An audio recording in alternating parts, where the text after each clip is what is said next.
Rama, good evening. Welcome to the promotion of the two books, Grozny by Jazra Khaleed and A Walk in Srebrenica, apo Shëtitje nëpër Srebrenicë nga Faruk Šehić. Libri Grozny nga Jazra Khaleed është përkthyer në shqip nga Eleana Zhako, ndërsa libri Shëtitje nëpër Srebrenicë është përkthyer në shqip nga Fadil Bajraj. Grozny was translated into Albanian by Eleana Zhako, and The Walk in Srebrenica was translated into Albanian by Fadil Bajraj. We're going to have quite informal discussion. We're happy to have both the authors and the translators as part of this discussion. We will start with The Walk in Srebrenica, where Faruk Šehić and Fadil Bajraj will tell us more about the work and the book and the process of bringing it into Albanian, whereas the discussion between Fadil and Faruk will be followed by a screening of a short film by Jazra, and then Jazra and Eleana will talk more about Grozny. Enjoy. Then we will we'll have an after party with Atloka and band.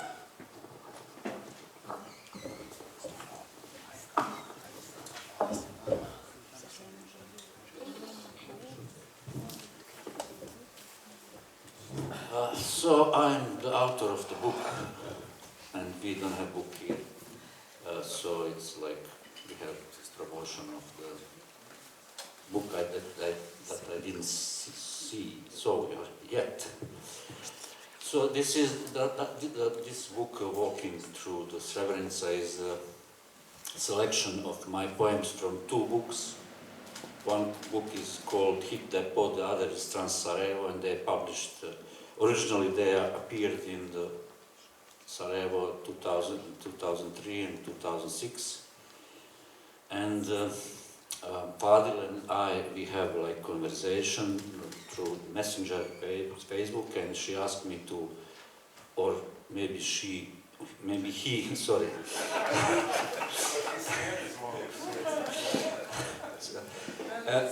And he probably makes the selection. He selected the poems, and I wrote up. Yes, and I wrote a intro, preface, and what can I say more? I mean, that books. For example, in 2003, this book hit Depot. In Sarajevo, it was best-selling book that year for poetry, and I have a lot of readings, and it's that book is it have like several topics, and at the end of the book it's like war poems, and on the beginning of the book is some kind of my poetical description of life in Sarajevo after the war, like people on the street, like I mean, it was like, how said, kako se kaže angažovana poezija. It was some kind of like engaged poetry, and like it's a lot of social topics, you know, like people on the edge of society, and I had poems about opera, Winfrey, about Superman, about a lot of things, about people, my dead comrades from my unit, and the second book, Trans Sarajevo, is obviously, you can see what is inside. It's a book totally devoted to Sarajevo, also mixed with some kind of war reminiscency, and that two books was very successful, and published in Zagreb, for example, this Trans Sarajevo, and they were printed in several editions, and selection from that two poetry volume. I make one selection for Italian translations, and in 2019 that book was published in Italy and title was like Return to the Nature, Povratak Prirodi. And I get I get one award that was, maybe the biggest award that I ever get. And it was in one small Italian city. They have, of course, a lot of awards, like in Serbia. And but this award was, for example, Lawrence Ferlinghetti get this award, or like Seamus Heaney, and I was the youngest winner. And for me it was strange because it was poetry that I wrote before 15 years, 16 years, and now I became prose writer, and it's strange when you see that your book appeared in some language and it's new. It's always new when some of your old books are translated into, for example, Albanian. They are new here for me, they are very old. So I think it's enough. So Fadil can say something about the book, or about process of translation.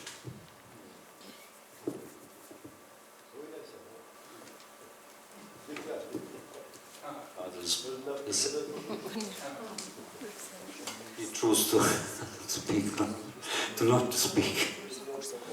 It's okay. You don't have book, I can't read nothing from You can't read from your mind, you don't know it by heart. No, I... Do you have it in your email? Just a second. Does this work? Okay. We will show a short movie now that Jazra brought with him. In the meantime, I hope the books will arrive. We can continue the discussion. It doesn't have to end here, okay? Yeah, thank you. This is a short movie. This is my first short film. It was made in 2014, and I've made 4 more till now. And it's based on a poem that is included in this book. So yeah, that's what.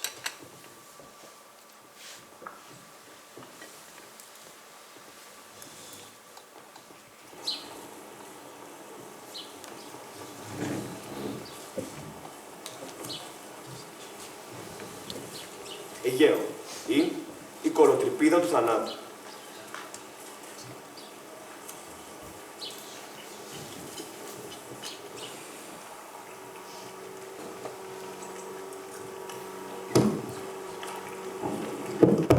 Αιγαίο είναι η υγειονομική βόμβα, οροθετικές πόρνες, παιδιά με τυμπανισμό, μουσουλμάνοι φυματικοί, ρουφή με ολίτιδα ή στα κάρβουνα.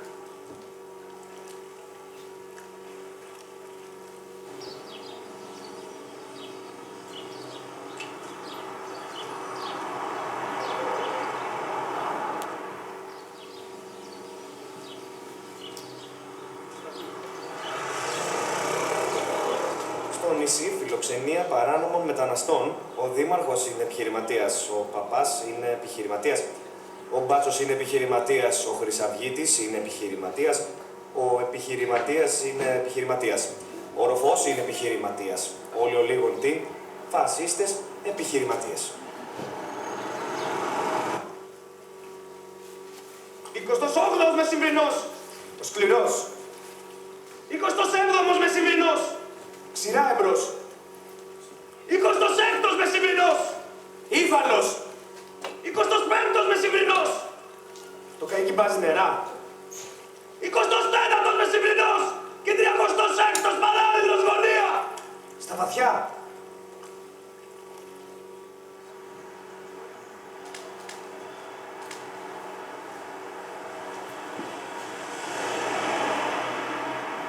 Στο νησί πνίξτε τους Σύριους, κάθε χωριό είναι και ένα περιστατικό δυσκολιότητας, κάθε στρατόπεδο συγκέντρωσης και μια ευκαιρία για ένα μπάρμπεκιου, κάθε κρατητήριο και ένας χώρος γυμναστικής. Η ελευθερία δεν είναι τίποτε άλλο παρά ένα μεταφραστικό λάθος.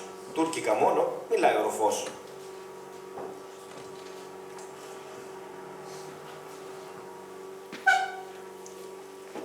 Το καΐκι μετέφερε 60 άτομα. 30 άντρες, 26 παιδιά.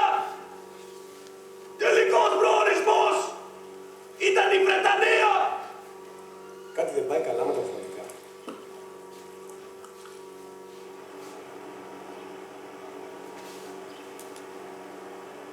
Στο νησί διακτηνίζουμε λαθρομετανάστες στο άπειρο, το λιπενικό κάνει την πάπια.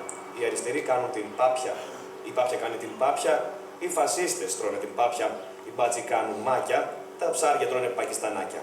Δεν μπορείς να κατηγορήσεις ένα ροφό για ρατσισμό.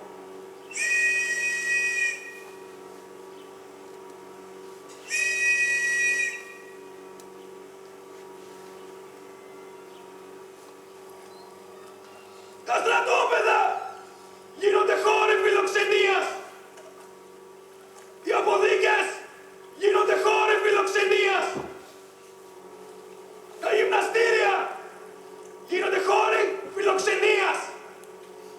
Οι δίσκο γίνονται χώροι φιλοξενίας. Η φιλοξενία γίνεται άμυστη εργασία.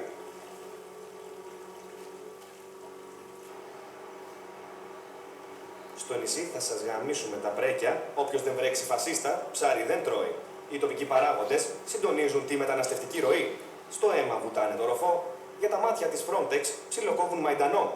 Οι οικάδες δοκιμάζουν εκατάδες, σιρόπι ο υδρότας μεταναστών.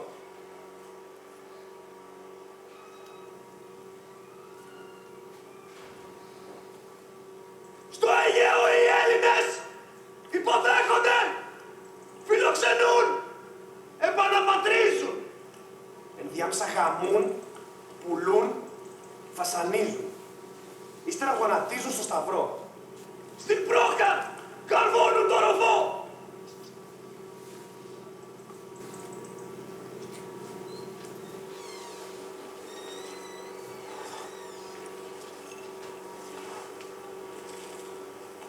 Στο Αιγαίο, ο φασίστας και το ψάρι την τρίτη μέρα τρομάνε.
back on stage.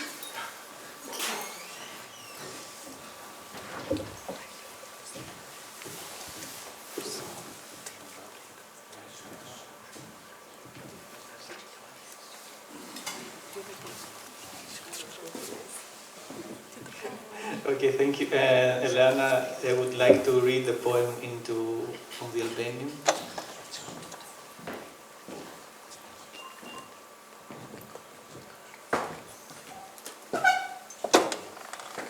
It's not very easy to read this poem in Albanian. Maybe it's more harsh the language than in English. That I have to.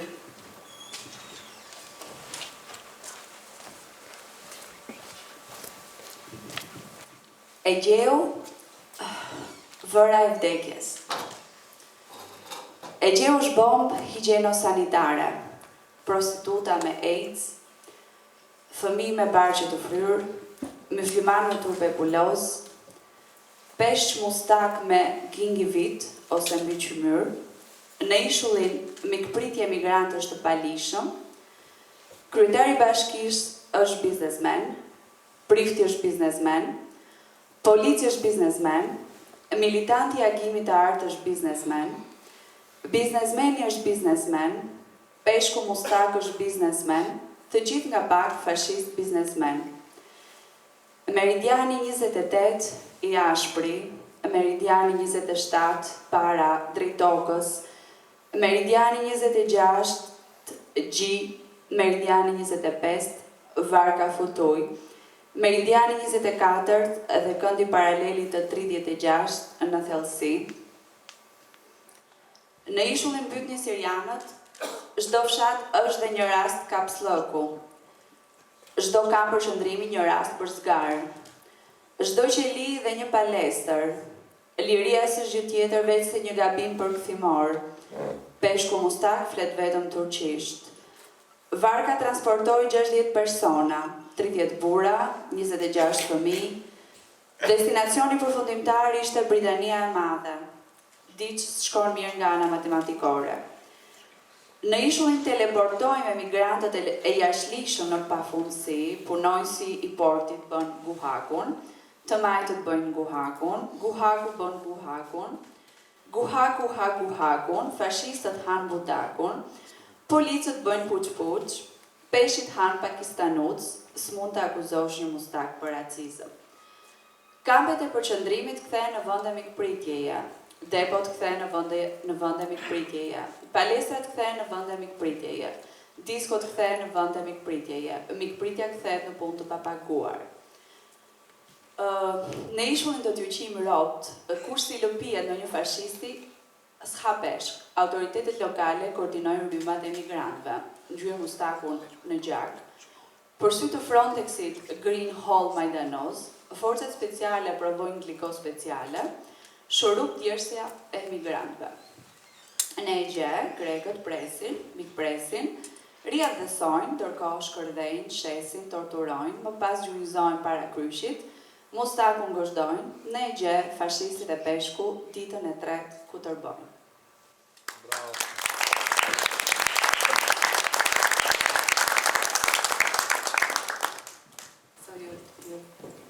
Yeah, so maybe I should give a little bit the context of this book that was published in 2016 in Greece. It includes poems that were written between 2008 and 2015. So what happened in those years in Greece? First of all, the crisis came, like worldwide. The capitalist crisis started and it hit Greece. So maybe you know, like that Greece asked from IMF to help.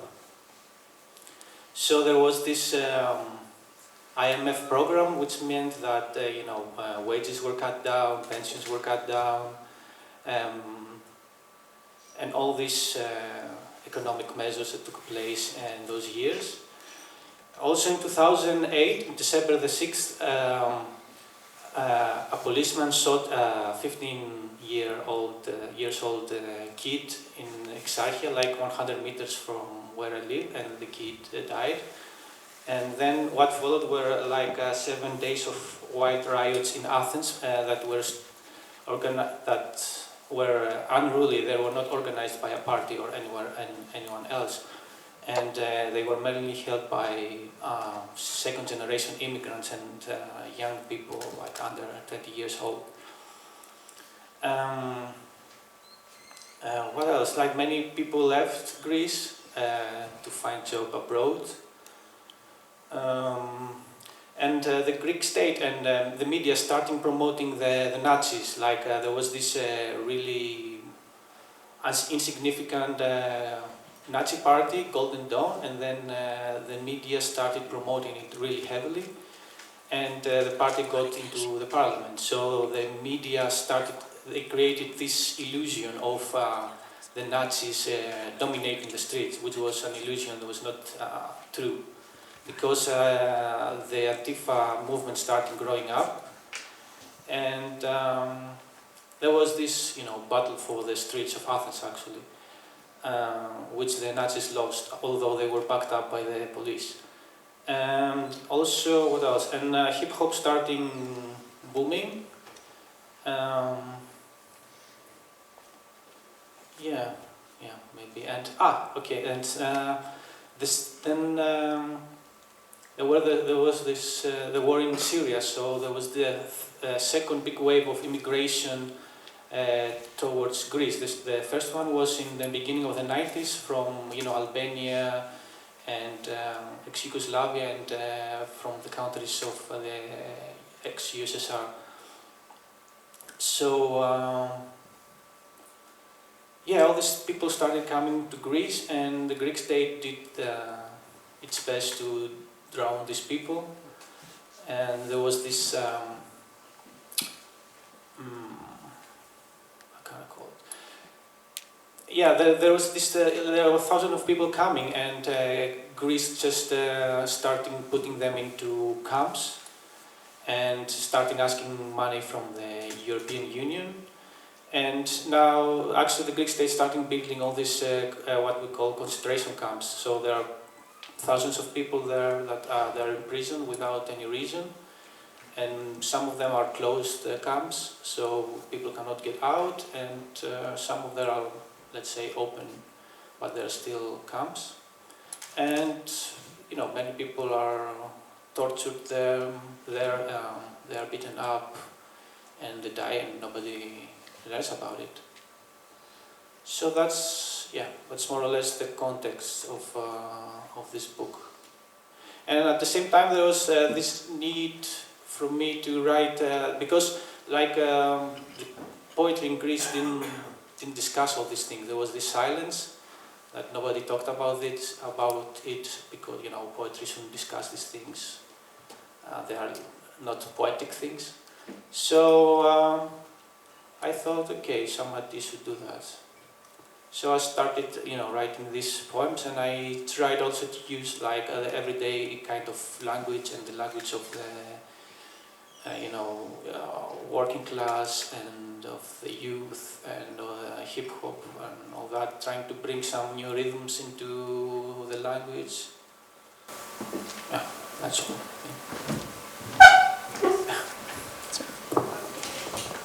If we open up to the audience with questions. I have a question first. Let's not use the mic because we can do the shortage. How was the book received in Greece? And the question for Eleana, the poems translated into Albanian. Do you think they communicate with our context? Are they universal? Is it something that you feel like done a contribution to the social debates going on in the Albanian speaking culture? How was it? Well, there was a lot of discussion about the book because it was something new. So the mainstream media didn't write about it, anything. So, but somehow people starting, talking about that, and there was there was an article on a Free Press that started somehow the conversation, and then there was one of the poems who was translating, it was published in The Guardian, so that created this kind of buzz.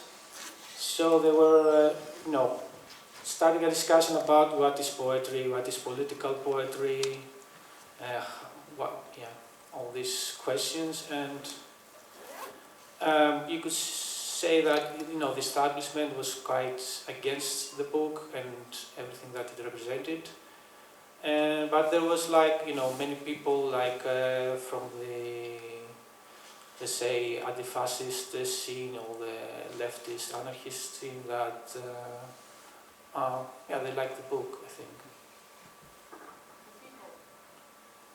The people, there was a lot of discussion, because it was something new, it was a new the language is not new, it was like the language we speak, but the case is that the poetry was not written the language that we speak in everyday life in Athens. I was 35, 36, and people that were 30 years old, they were writing in a language that was the language of that people spoke in the 70s.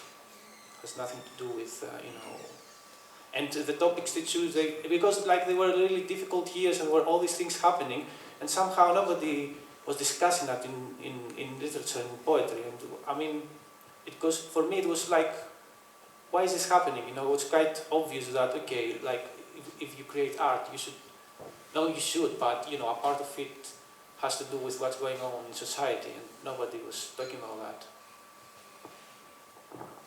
One question for Eleana, maybe. I had a question for Eleana. Okay. Let's wait for the answer. After, yes.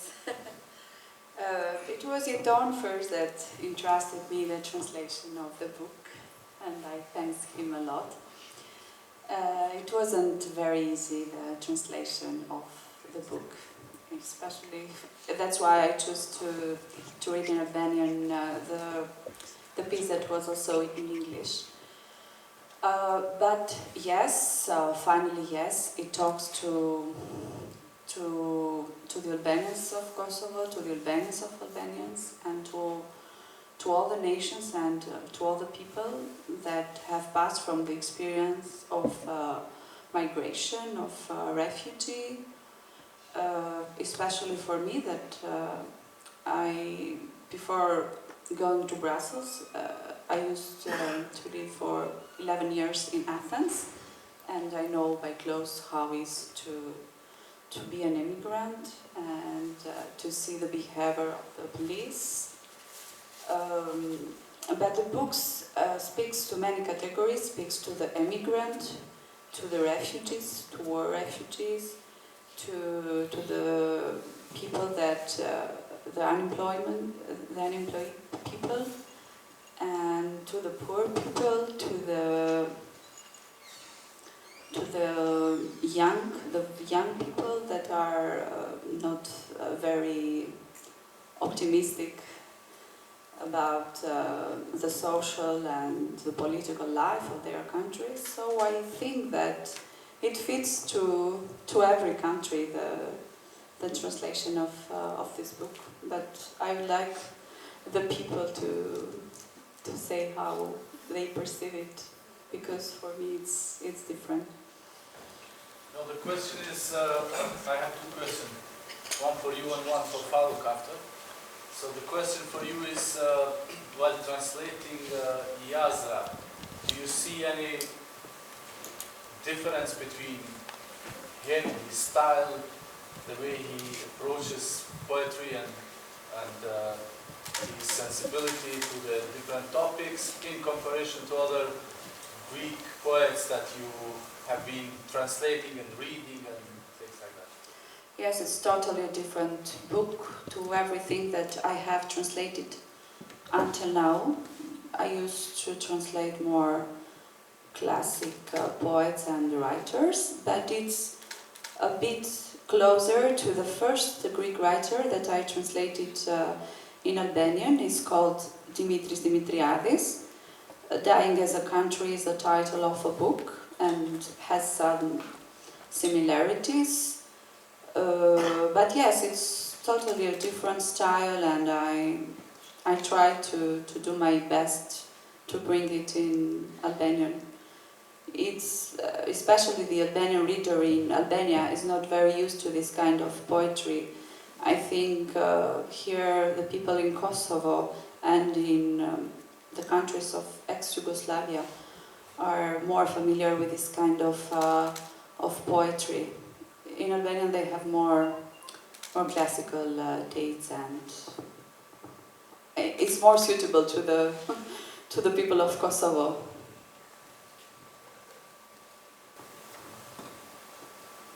Svetlana, if you have for them, because I have one question, comment for Faruk. For whom? For Jazra. Okay, hi. You mentioned that emerging hip-hop scene and how it's kind of appropriate or with your work, but do you see this kind of poetics in some existing and established bands in Greece from the older generation? Something in the, I don't know many of them, but something like Villagers of Yanina or something like that kind of stuff. Did they react in any way in this period since the austerity crisis and then over the refugee crisis? Did they change the way they play their music and write their lyrics and things like that? You mean generally all the hip-hop scene? No, I didn't mean the hip-hop scene. I meant the older bands already established on the scene. Mainstream bands. Mainstream bands. I'm not really into this kind of music, so I don't think I can speak about this. Yeah, to be honest, I'm not sure. I'm trying to think. Because, like, you know, like hip hop has erased everything. Like, you know, it's not like nothing else exists. I mean, there is this, you know, kind of this kind of Greek music that is a little bit traditional, a little bit modern.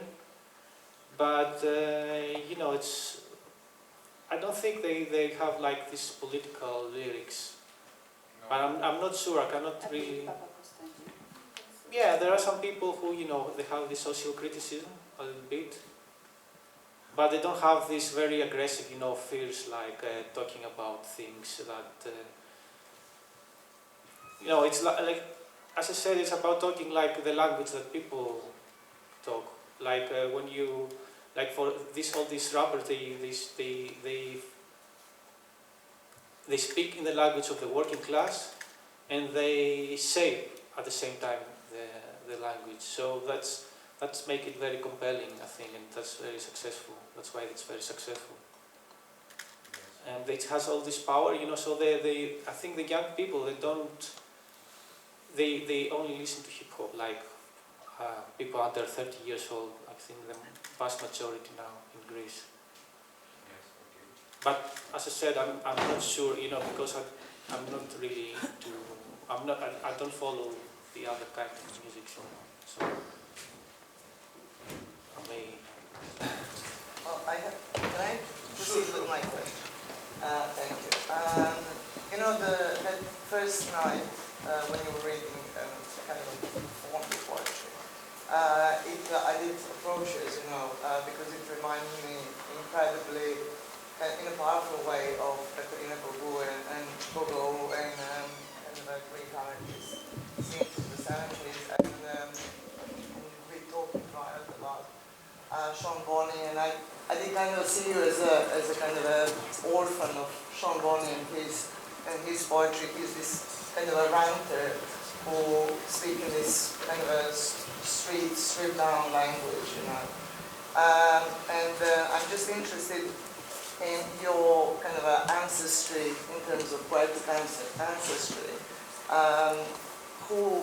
Which kind of poets you were reading? Who are the voices that you consult when you read or when you write? And you know, apart from yours, can you recommend other kind of writers, contemporary, engaged, and poets that we should kind of look up? We're also dealing with the issues that you are kind of covering. Yeah, the funny thing is that when I started writing, I didn't know anything about Greek poetry apart from all these things that we learned at school that was really boring. So I had no reference at all. My only reference was rap, because I am a hip hop fan since I was a kid. So maybe that's why I wrote this kind of poetry, because I had no reference at all in Greek poetry or in other kind of poetry. That has changed a lot, of course, because like since 2008 I edit and publish a poetry magazine. So I've learned a lot of things by translating and editing the work of other poets from all over the world. But back then I didn't know anything about poetry, you know. So even Katerina Gogo, I have never really read Katerina Gogo or any other people.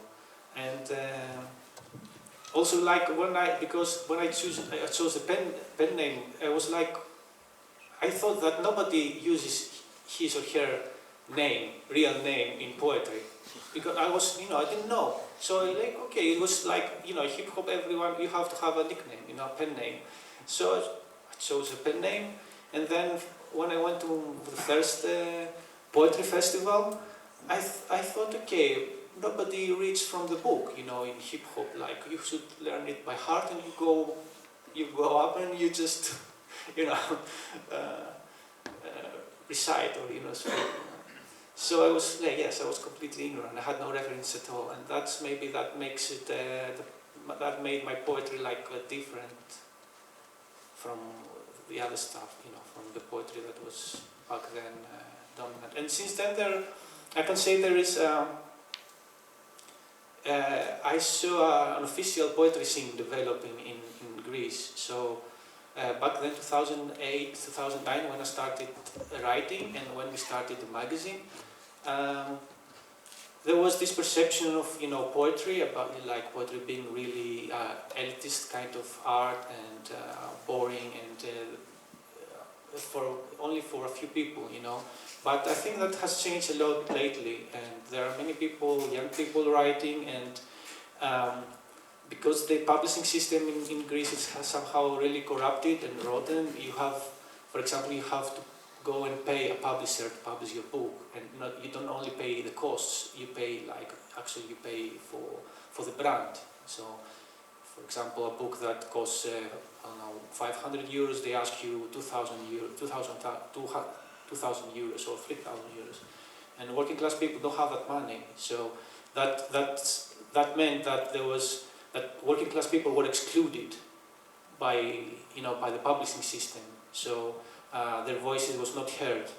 But that has changed a lot, because now there are many people publishing in magazines, and they have their fanzines, and they organize slams, and there are many people, feminist people, queer people doing poetry, and so you can see there is a new wave. There's an unofficial scene. So you have the official scene with the publishers and people who pay to get the book published, and then you have all these young people, what I call the unofficial scene. So, for example, for our next issue, we got around 250 poems, and we can only publish 30. So there are more people that develop this interest in poetry, because they can understand that poetry is something that concerns their lives, and it's an art that's easy to be made in terms of you don't need money, or you don't need, for example, film, So you just need a pen and a paper, and you can do it in the bus going to work, or you can do it during your break or late at night, or So yeah. That's why we have a poetry.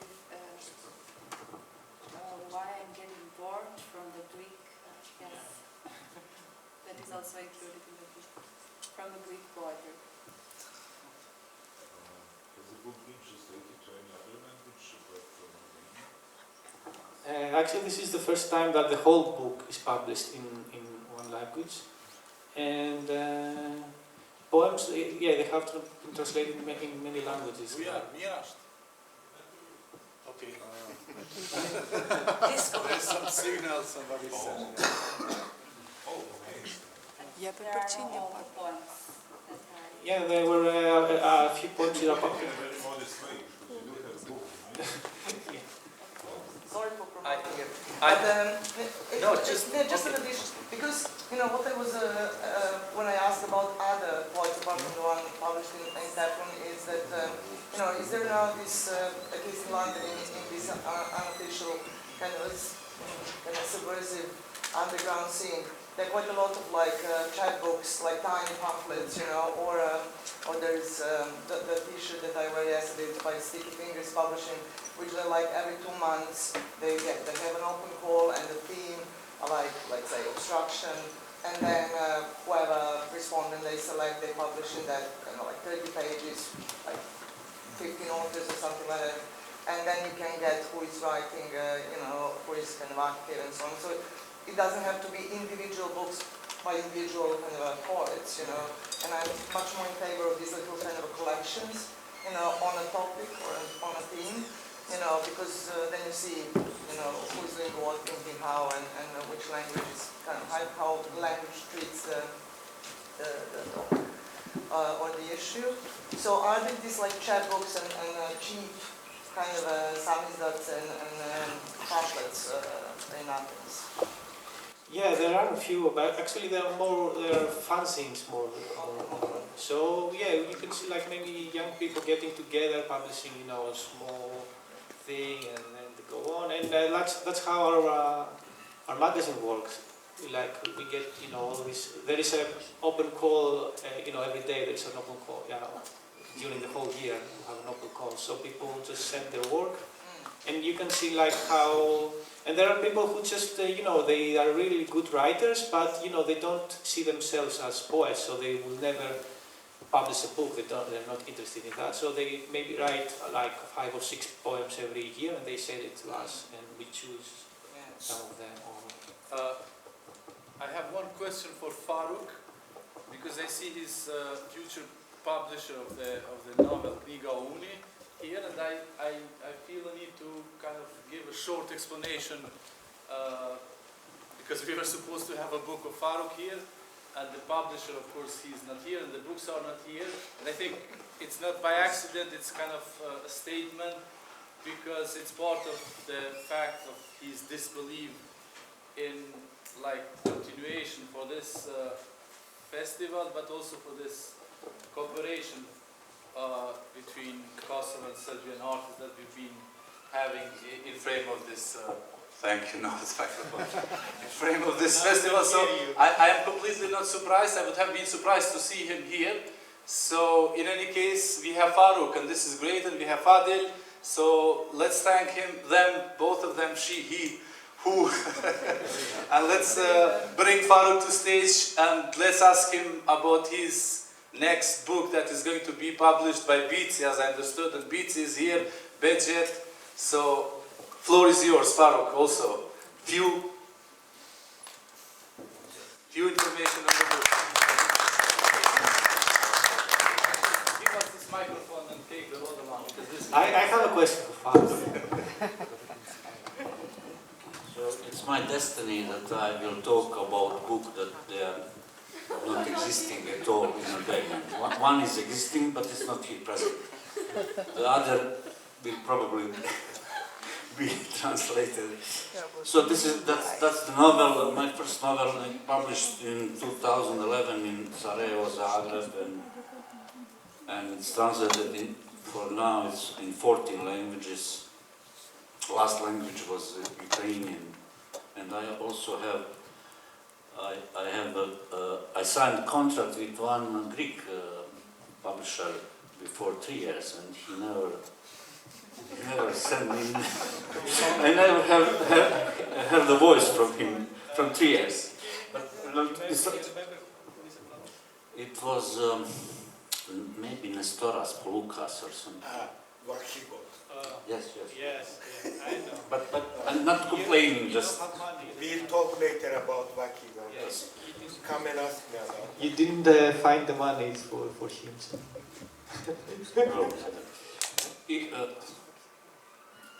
Okay, it's not important. So... Yes, they are interested in that. I'll just recall that because Jazra is from Greece.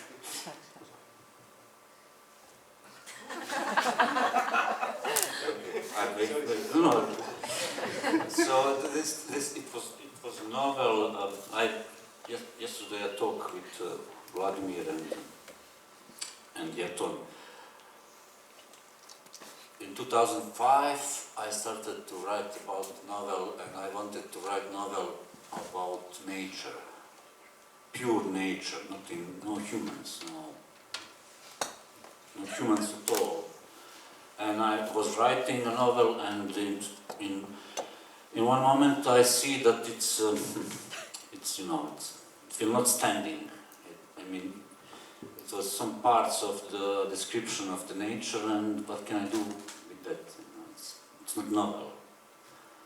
It was my wish to, my aim not to write about war, about everything that I experienced, and because other people always, I live in Bosnia, and it's a very strange country, and people they are not blaming you, but you are like branded, you are branded like, so I'm like writing about war. It's anti-war, of course, prose and poetry. So I was like fed up with that, and I was about to change the course of my prose. But then I realized that I must put everything inside, so I can't escape from something that is deeply inside of me. If I don't write about my experience and experience of, I can say, 100,000 people, who will else do instead of me or you? So I must. Nobody will write a book in my name. Only I can do that. I mean, every writer can do that in his name or her or whatever.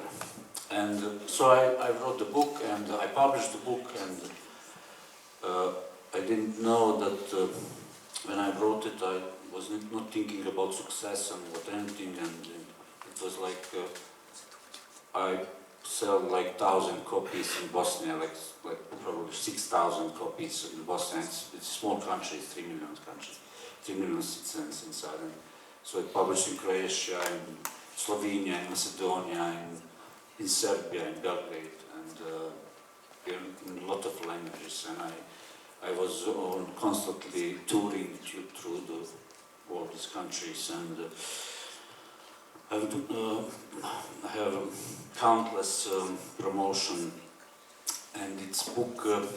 It's not typical novel. It's a novel when you have like one passage is about nature and other is about war, and the language is very poetical. It's full of metaphor, and but that metaphor are very clear, and you can understand it. And I didn't know that that book will be so like. I mean, that book is in the middle school. It's like lecture. And it was like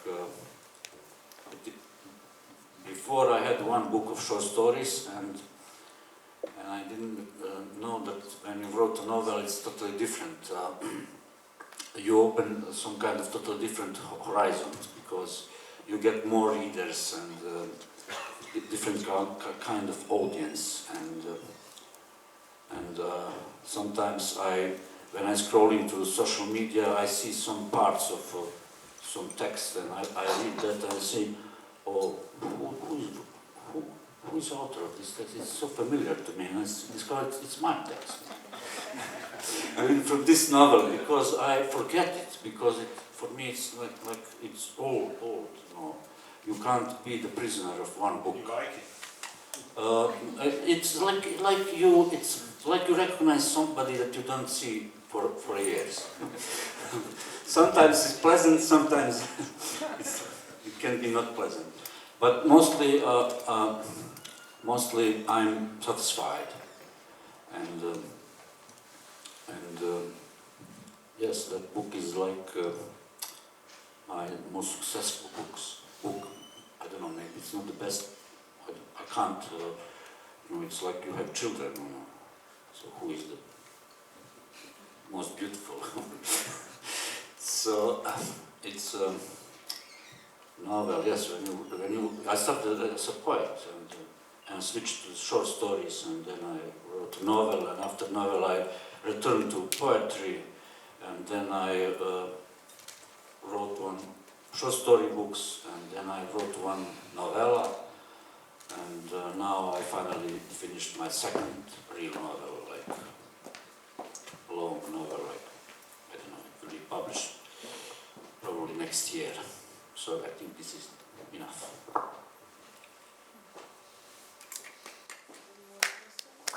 Now that they have the microphone, test.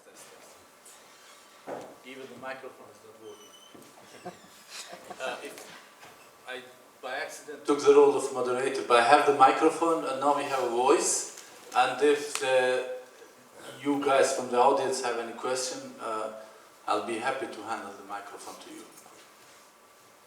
And your voice will be heard.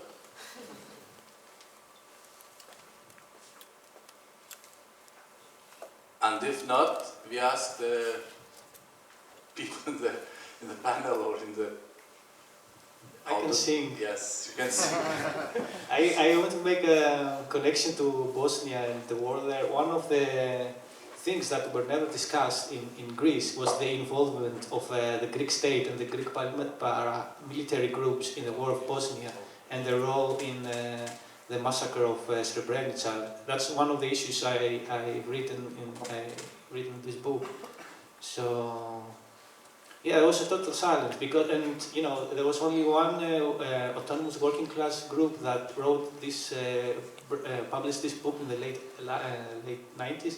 Called Sarajevo, so it was like a document of the involvement of the Greek state and the Greek army in the war, but it's not discussed at all. You know, like people talk about, yeah, the massacre of Srebrenica, what a crime, and yeah, but they don't talk about the involvement of the Greeks in this war.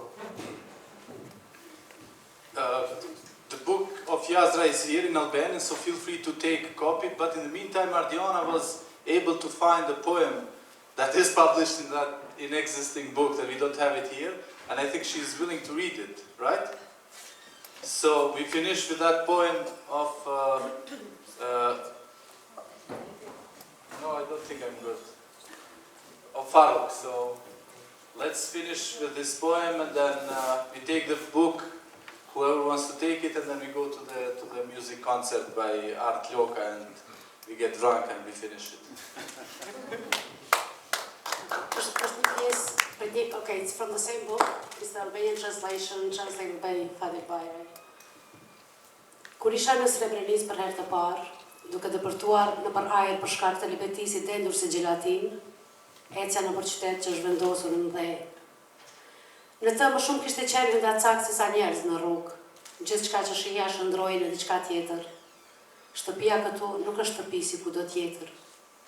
Rentieri i saj është vdekja, flora për mua ishte diçka e huaj, edhe pse ngado që shkoj së pari i njoh bimet, ama gjithçka që shihja më tregonte se këtu kisha qenë kogja motli. Aq shumë fotografi dhe imazhe televizive më kishin ngulitur në kujtesë. Forca e gravitetit ngadalson hapat të gjuhën. Çdo vizitë në këtë qytet është e barabartë me pelegrinazh, sidomos kur je në të për herë të parë, atëherë je i mahnitur dhe i pagoj. Me të kthyer në Sarajevo më është dashur të jepja gjak. Pulsi natës të lodroj në trup dhe që të pashis dhimbjen, mos pajtimin midis forcës fizike dhe të shtimit të humbjes njerëzore, sa dhe aty e kam kuptuar.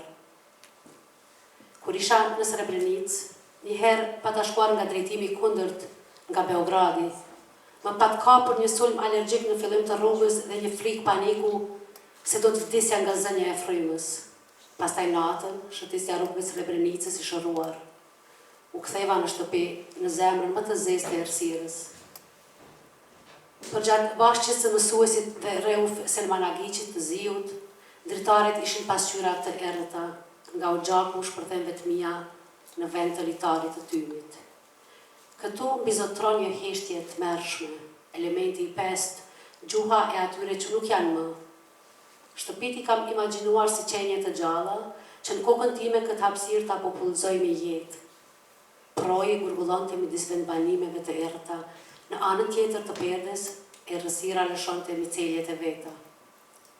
Shkëlqenin si argjend shpirtrat e të vdekurve. Shtëpit pa fasad të vringëlluara thellë në natë, shkallët e betonit në të cilat një mace ishte kruspullosur, rrok e ngrohtë gëzofi.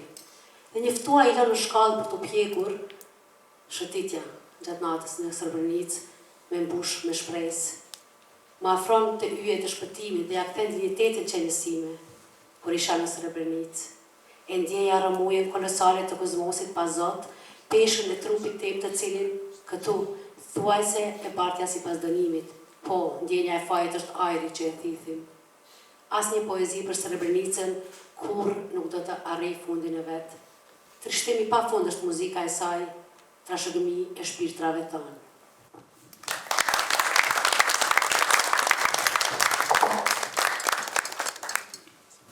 Just a quick thing, because we opened with thanks, and we're going to close with thanks.